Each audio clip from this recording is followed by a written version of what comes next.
School സമയമാറ്റത്തിൽ മുസ്ലിം സംഘടനകളുടെ പിടിവാശിക്ക് സർക്കാർ വഴങ്ങുന്നു. സമസ്തയടക്കമുള്ള സംഘടനകളുമായി ചർച്ചയ്ക്ക് തയ്യാറാണെന്ന് വിദ്യാഭ്യാസ മന്ത്രി വി ശിവൻകുട്ടി. ന്യൂനപക്ഷ പ്രീണനത്തിന്റെ ഭാഗമായാണ് നിലപാട് മാറ്റമെന്നാണ് വിലയിരുത്തൽ. വിവരങ്ങളുമായി കോഴിക്കോട് നിന്നും ദിസ്ന സുരേഷാണ് ചേരുന്നത്.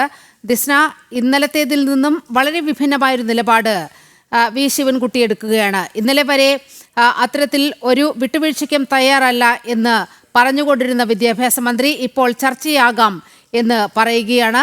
മുസ്ലിം സംഘടനകളുടെ ഈ വിരട്ടലിൽ വിരണ്ടു പോകുകയാണ് യഥാർത്ഥത്തിൽ കേരളത്തിന്റെ വിദ്യാഭ്യാസ മന്ത്രി. വിവരങ്ങൾ.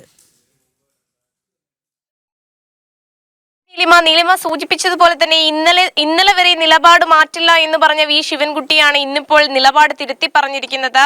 പ്രത്യേകിച്ച് ഈ സമസ്ത അടക്കം പ്രത്യക്ഷ സമരത്തിന് പോകുന്നു എന്നത് ഭയന്നുകൊണ്ട് തന്നെയാണ് ഇത്തരത്തിൽ ഈ വിദ്യാഭ്യാസ മന്ത്രിയുടെ നിലപാട് മാറ്റം എന്ന് നമുക്ക് എടുത്തു പറയാൻ കഴിയും. പ്രധാനമായും ഇത് ഈ വിഷയത്തിൽ മാത്രമല്ല, ജനറൽ ന്യൂട്രൽ യൂണിഫോം തുടങ്ങി സൂംബ തുടങ്ങി ഇപ്പോഴിതാ ഈ മത പഠനത്തിന് വേണ്ടി സമയം മാറ്റുന്നത് വരെ എത്തിയിരിക്കുന്നു ഈ സർക്കാരിന്റെ നിലപാട് മാറ്റം എന്നതാണ് വളരെ വ്യക്തമായി എടുത്തു പറയേണ്ടത്. ഈ സൂംബ വിഷയമൊക്കെ പരിശോധിക്കുകയാണെങ്കിൽ ആദ്യഘട്ടത്തിൽ നിർബന്ധിതമായിരുന്നുവെങ്കിൽ പിന്നീട് ഇത്തരത്തിൽ എതിർപ്പുകൾ വന്നപ്പോൾ നിർബന്ധിതമല്ല, വേണ്ടവർക്ക് മാത്രം ഈ സൂംബ ചെയ്താൽ മതി എന്നൊരു നിലപാടിലേക്ക് എത്തി. അതുപോലെ തന്നെയാണ് ഇപ്പോഴും ഈ സർക്കാർ എത്തിയിരിക്കുന്നത് എന്ന് തന്നെയാണ്. ചർച്ചയ്ക്ക് ശേഷം എന്ത് നിലപാട് സ്വീകരിക്കുമെന്ന് നമ്മൾ നോക്കിക്കാണേണ്ടതുണ്ട്. നമുക്കറിയാം, വോട്ട് ബാങ്ക് ലക്ഷ്യം വെച്ചുകൊണ്ടുള്ള ഒരു രാഷ്ട്രീയം തന്നെയാണ് ഇടത് സർക്കാർ നടത്തുന്നത് എന്ന് നമുക്ക് വളരെ വ്യക്തമായി എടുത്തു പറയാൻ കഴിയും. ഇത്തരം സംഭവങ്ങൾ അതിന് ഉദാഹരണമാണ്. ഇന്നലെ വരെ ഈ നിലപാടിൽ മാറ്റമില്ല എന്ന് ഉറച്ചു പറഞ്ഞ മന്ത്രിയാണ് ഇന്നിപ്പോൾ നിലപാട് മാറ്റിയിരിക്കുന്നത്. കൂടാതെ ഈ ഭൂരിപക്ഷ അംഗങ്ങൾ, അതായത് ഭൂരിപക്ഷ സമുദായങ്ങൾ ഇതിനെ അനുകൂലിച്ച് രംഗത്ത് വന്നിട്ടുണ്ട്. അപ്പോൾ എത്തരത്തിലായിരിക്കും സർക്കാർ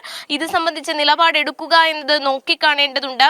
ഈ ന്യൂനപക്ഷ വോട്ടുകൾക്ക് വേണ്ടി ഇത്തരത്തിൽ നിലപാടുകൾ മാറ്റുന്ന ഒരു രീതിയിലേക്ക് സർക്കാർ മാറുകയാണ്. നീലിമ.